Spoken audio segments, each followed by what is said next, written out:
मगरब खसूसन अमेरिका ने अपने मफादात के लिए अपने दोस्तों को बलि का बकरा बनाया। 4 साल भयानक जंग के बाद यूक्रेन के हाथ फिर भी कुछ नहीं लगा। अमेरिका, नेटो और यूरोप मिलकर भी रूस का कुछ नहीं बिगाड़ सके। हमें एक दूसरे को शिराकतदार समझना चाहिए, दुश्मन या खतरा नहीं। हम आहंगी और बाहमी फायदे की पॉलिसी को बरकरार रखना चाहिए। अब तक की इतलात के मुताबिक मसूफ पर बड़े भयानक किस्म के इल्जामात लगाए गए हैं। अस्सलाम वालेकुम नाजरीन, मैं हूँ फहद हमदानी, आपको डिजिटल प्लेटफॉर्म पर खुश आमदीद कहते हैं। पिछले 12 घंटे में जो अहम डेवलपमेंट सामने आई है पूरी दुनिया से, वो एक एक करके आपके सामने रखते हैं। सबसे पहले हम बात करते हैं डोनाल्ड ट्रंप और यूक्रेनी सदर ज़ेलेंस्की की क्या मुलाकात हुई है और उसमें क्या डेवलपमेंट सामने आई है।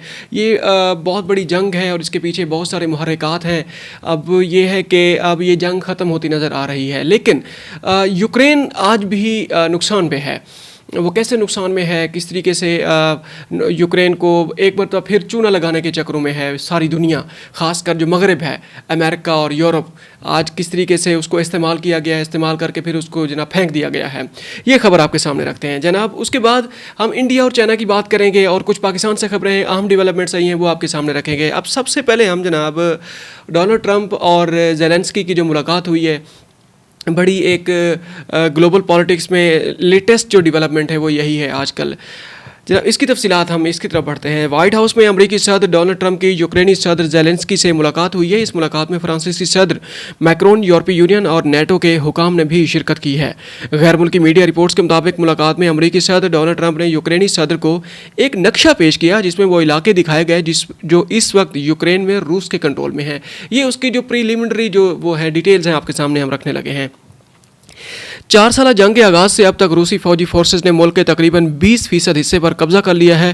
ट्रंप ने यूक्रेनी सदर को यूक्रेन का 20% छोटा नक्शा दिखाया है। अब जो डॉन बॉस है और उसके अलावा जनाब बाकी जो इलाके हैं जिसको क्रीमिया जिसको कहा जाता है, या बाकी जो ऐसे इलाके हैं जिसको यूक्रेन रूस जो है ना अपना हिस्सा समझता था पहले, और बाकायदा तौर पे उसने इनकर्जन के ज़रिए या स्पेशल ऑपरेशन के नाम से उन्होंने कोई ऑपरेशन स्टार्ट लिया था आज से 3 साल पहले, 4 साल पहले, उसके ज़रिए उसने उस पर बाकायदा तौर पर कब्जा भी कर लिया है। रिपोर्ट्स के मुताबिक रूसी सदर ने अमन मुआहदे पर दस्तखत करने के लिए डॉन बॉस के बाकी इलाके पर कंट्रोल का मुतालबा कर दिया है। इसका मतलब यह है कि अभी ऑपरेशन मुकम्मल नहीं हुआ, बाकी जो मानदा इलाके हैं इनके अलावा 20% के अलावा उस पर भी अभी उस पर कंट्रोल हासिल किया जाएगा। ये कुछ दिन पहले जो अलास्का में डोनाल्ड ट्रंप और व्लादिमीर पुतिन की मुलाकात हुई, ये उसके बाद जो डेवलपमेंट सामने आई हैं आपके सामने हम रखने लगे हैं। अच्छा, रूसी मीडिया ने भी एक दावा किया। उन्होंने कहा कि यूक्रेन ये जो मुलाकात के दौरान ये जो मामला तय पाए गए और ट्रंप साहब जो है ना वो आजकल फ्रंट फुट पे हैं, इसको इन मुज़ाकरात को मंतकी अंजाम तक पहुंचाने के लिए, जंग को ख़त्म करने के लिए यूक्रेन इस पे तैयार नहीं होगा।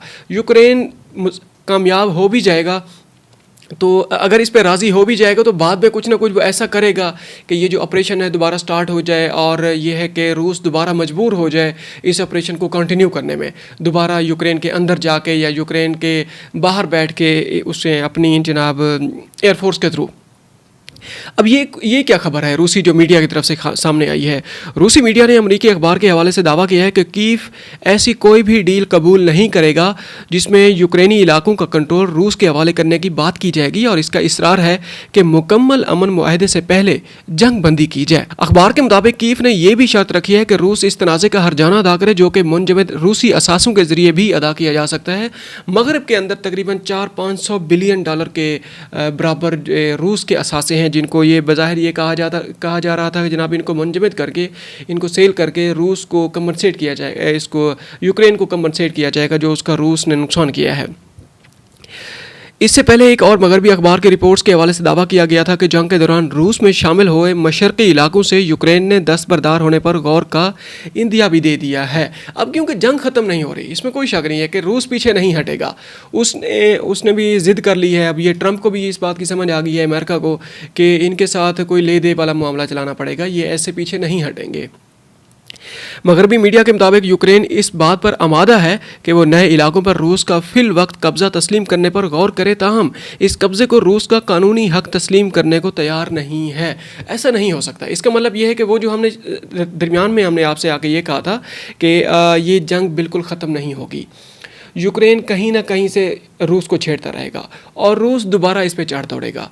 अब इसी से अंदाज़ा लगाएं, जब यूक्रेन को जब डी न्यूक्लियराइज जब इसको किया गया था, इसके जो न्यूक्लियर असासे थे सोवियत यूनियन की तकसीम के बाद जो इसको दिए गए थे वो इससे वापस ले लिए गए। उस वक्त जनाब इसको लूल्हा लंगड़ा इसको करके इसको छोड़ दिया गया था। आज फिर इसका 20% जो इसका हिस्सा है वो इससे ले लिया गया है। अंदाज़ा लगाएं मगरब, खासकर अमेरिका और यूरोप, ये किस तरीके से रूस को ये एक कठपुतले के तौर पे इस्तेमाल कर करके इसको किस नहज पर उन्हें ला के खड़ा कर दिया। पूरा का पूरा यूक्रेन मुल्क तबाह हो गया है, हर इदारा तबाह हो गया है, GDP तबाह हो गई है, कुछ भी नहीं बचा, इंफ्रास्ट्रक्चर तो बिल्कुल भी नहीं बचा, उसको बहुत बुरी हालत है वहाँ पे।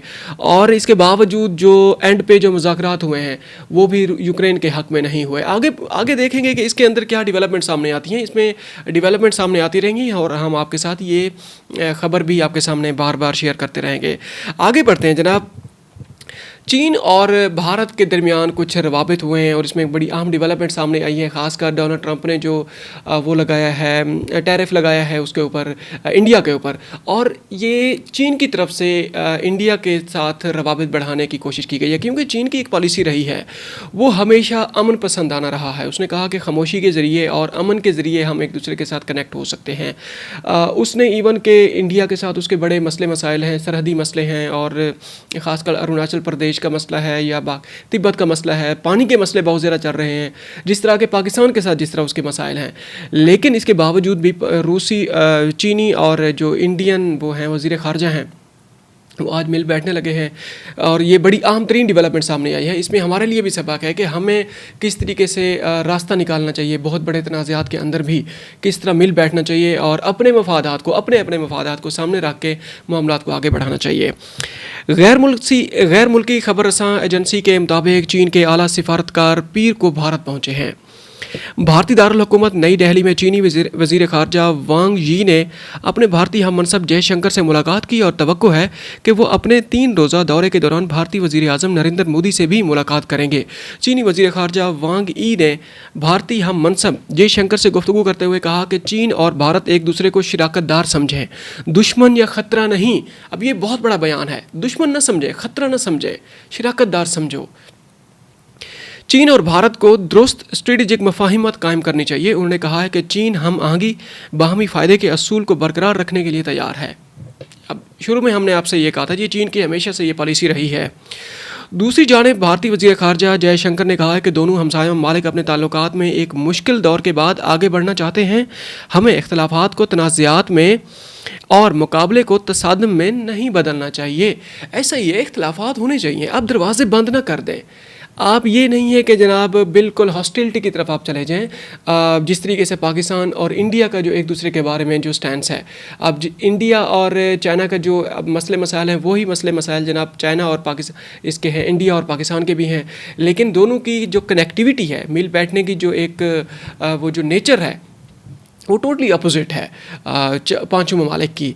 अब आगे 4 ममालिक की। अब आगे बढ़ते हैं, जनाब पाकिस्तान का रुख करते हैं। पाकिस्तान से 2 दिन पहले एक बड़ी अहम डेवलपमेंट सामने आई थी, जिसमें एक जनाब एंटरप्रेन्योर हैं, यूट्यूब कम एंटरप्रेन्योर, डकी भाई जिनका नाम है, उनका नाम गालिबन एहसान है, एहसान उल हक है या जो भी है, वो आपके सामने हम रखते हैं। उनके बारे में अहम डेवलपमेंट सामने आई थी कि उनकी गिरफ्तारी हुई है। अब उनकी गिरफ्तारी जो हुई है वो बड़ी एक मेन स्ट्रीम मीडिया पे, सोशल मीडिया पे बड़ा भौचाल आ गया है कि ये क्यों हुआ है। उसको जनाब उसने अपना नया घर लिया है तो उसने दौलत का कुछ शो ऑफ किया है तो इदारे उसके पीछे पड़ गए। अब उसकी कोई तफसीलात सामने आई है कि इदारों का कसूर है या जो ये डकी साहब हैं इनका कसूर है। तफसीलात के मुताबिक इनके खिलाफ दर्ज मुकदमे में यूट्यूबर पर ऑनलाइन जुआ खेलने वाली ऐप्स के जरिए money laundering, social media platforms पर जुआ खेलने वाली ऐप्स को फ़रोग देने, आवाम को जुए और गैर कानूनी सरमायाकारी में मुलव्वस करने जैसे इल्ज़ामात आयद किए गए हैं। मनी लॉन्ड्रिंग है, जुआ खेलने हैं, ऑनलाइन वो जो जुआ खेलने वाली जो ऐप्स हैं उनको प्रमोट करना। अब उनकी तफसीलात भी बाकी हम आपके सामने रखने लगे हैं, ये कौन कौन सी, उसके अंदर की कहानी क्या है, ये इल्ज़ामात उन पर मेन लगाए गए हैं।